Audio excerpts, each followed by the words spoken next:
Hello students, now we will do the fourth practical that is based on mixed referencing. You have to click on Start button, All Programs, Microsoft Office Excel 2007.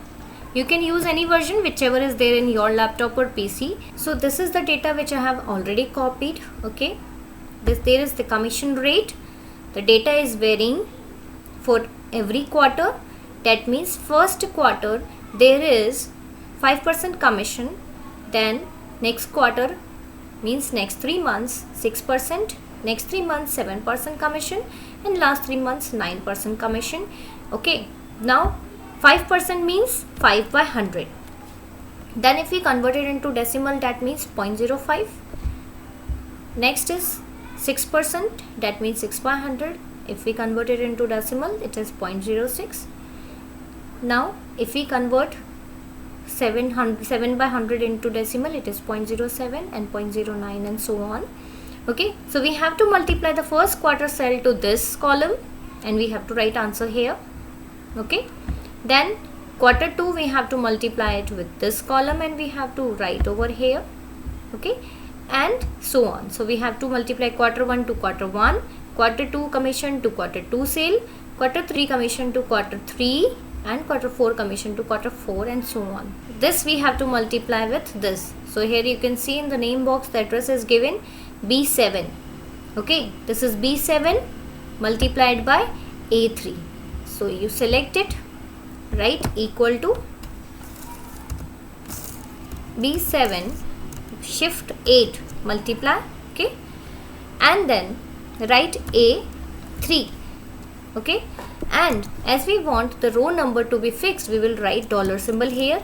Okay, so this is question of mixed referencing, and mixed referencing means either column or row number will be changing. Got it? Either row or column will change. They both will not remain fixed. Any one of them will change and one will remain fixed. Okay, so $3 means here 3 is not changing and A can change.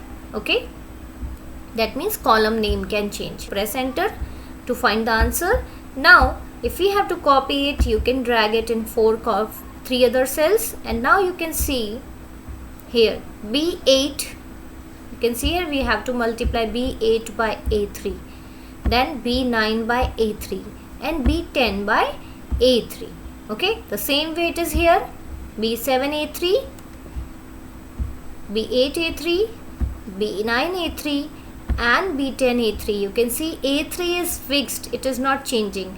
A you already know it will not change. If we copy it horizontally, then only it will change, otherwise vertically it will not change. But as dollar symbol is there in front of row number, so row is also fixed, row is also not changing. So you can see this is the example of mixed referencing. Now we can see that how column is changing. Okay, see, I will drag it horizontally. I said when column will change, when I will drag it horizontally. So I want to fill these 3 boxes also. Okay, so what we have to do, see, drag fill handle horizontally till quarter 4. Now you can see the formula. See, B7 has become C7 and A3 has become B3, and that is what we want. Okay, see, if we have to multiply quarter 2 first sale, you can see the box is C7 and here also quarter 2 is B3. Got it? We want C7 multiplied by B3. So here you can check C7 multiplied by B3. Got it? Here we want, in quarter 3 we want this quarter to be multiplied by this quarter. Okay, so this quarter is D7 multiplied by C3. Okay, now you click on it. See, D7 multiplied by C$3. Okay, so now what is happening? See, row number will already be fixed, that is mixed referencing. Okay, and C is not having the dollar symbol, so it will change. And so if we are copying it horizontally, that means the column name is changing. So here also you can see E7 multiplied by D3. We can check E7, okay, multiplied by D3. Okay, so this is correct. Now what we have to do, we have to simply drag to copy it in other 3 cells. Okay, So now you can see it is done. This is example of mixed referencing. So the mixed referencing practical is over. So only this much for today. Thank you. Have a nice day.